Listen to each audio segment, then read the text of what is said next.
Apparently, Erik thinks all these comedians trashing each other is bad for the brotherhood. We're not even talking about his special. All we're talking about is like what he does, what he says. He's just salty. And I think that He's just sucks. salty. He's got salty, Brendan. You guys are this whole room is like, it smells like the ocean, right? That's how salty it is right now. Like in this whole scenario that you guys are talking about, you just sound super bitter and super sour about shit because you guys suck. You do, and that's why you like retaliate. If somebody talks shit to you, retaliate, respond. Why can't you? Right? Why? I don't think it's good for the brotherhood. I don't like that shit. Yeah, it makes Brotherhood. What brotherhood do you speak There's of? no The one that brotherhood, kicked my friends out of the brotherhood? There's no The one that kicked my friend Chris and Brian out? What fucking brother? What? Wait.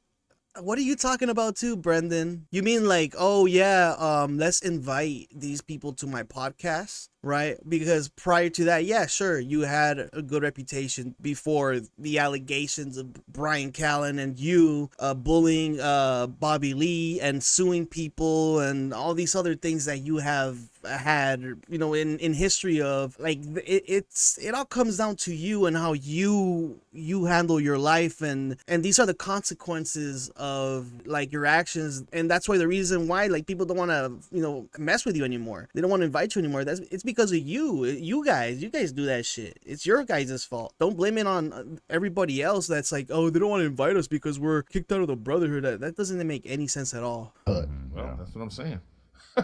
Yeah, weird. There isn't any, but you know, whatever. I mean, And I would like to hear who Brendan thinks is the gatekeeper of that brotherhood, because obviously wouldn't it be Rogan? And Brendan actually has been taking some subtle shots at him recently. I think he's kind of getting resentful towards him. I've been covering that over on Patreon. Like, also here Brendan talks about how there's no community anymore, and Chris and Erik seem to agree. And Brendan kind of blames it on Rogan for leaving LA. He said that kind of ruined things. Like, Brendan always talks about how much he misses those days before everyone moved to Austin. He said that was the golden age. That's the funny too about this podcast. It's like these, except for maybe like Erik, like these guys, Chris and Brendan, are the most controversial dudes out there. And like for them to say like, oh yeah, like the brotherhood, Brendan, your connection to the brotherhood was Joe Rogan, and you've managed to mess that up as well. And he's always reminiscing about that.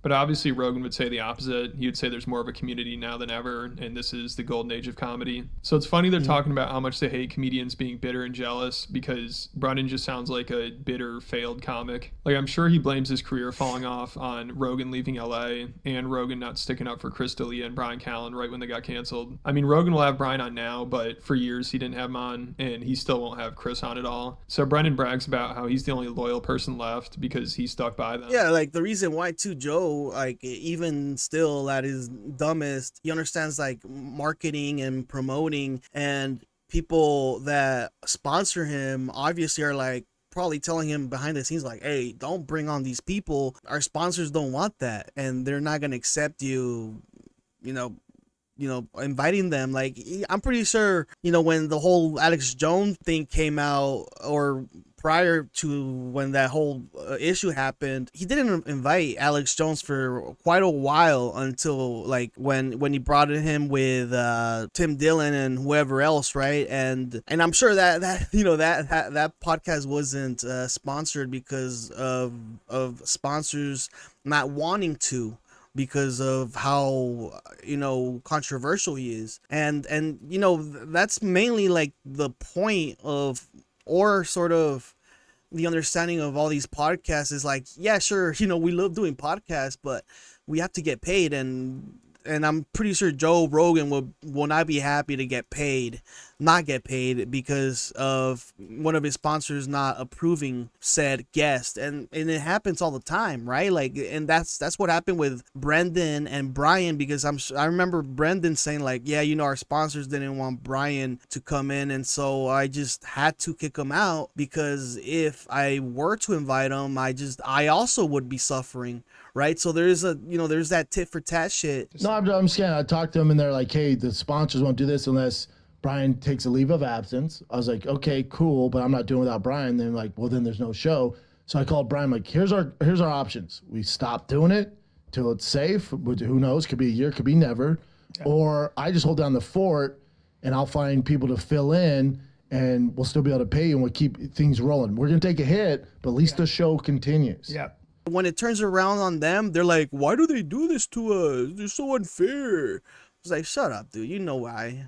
I mean, social influence is everything. It drives engagement, it drives revenue, and people don't want to anything that they think is going to take away from the money that they're going to make. They're going to put up the tents and be like, nope, that's it. It's just they're going to protect it. Yeah, they're going to protect it at all costs. Yeah, at all costs. Even if it means man. Losing their friends, whatever. Whatever. Yeah. So it's all good. I mean, I just yeah. Hopefully I find that clip for you guys when Brendan basically is like just, you know, sort of talking from all sides of his mouth, you know, like this whole thing of like, you know, the sponsors and everybody, they don't want us, but. And Brian, that was bad. What's worse, getting your lids done and it not doing shit or having to step down from the pod for a while? Well, definitely having to step down for the pod for a year. That was rough. That was tough. It wasn't my lids. But when it came down to Brendan, he didn't do that. He told Brian to take a hike or walk. Like, hey, the sponsors won't do this unless Brian takes a leave of absence. I was like, okay, cool, but I'm not doing without Brian. Then like, well, then there's no show. You know, walk for a bit and then come back later until, you know, the whole thing clears up. You know, basically. I always say like I feel like it sucks that loyalty is not something that people value. Yeah, no, not at all. And it's weird too because except for your boy here. Yeah. Oh, there's a few. Okay. Why? This is another problem with Brendan, man. Such a habitual liar there, man. Like, hopefully he's joking. It would be more funnier if this is sort of sarcastic. There's a few. No, there are a few. Oh yeah. Who else, Chris? Who else? There are people. Name. Well, I don't know if they want to speak of them. But. Yeah. Remember, guys, Fighter and the Kids. The two black co-hosts that Brendan brought in because he couldn't do a show with Brian Callen because of what? Right? I don't know. I don't remember.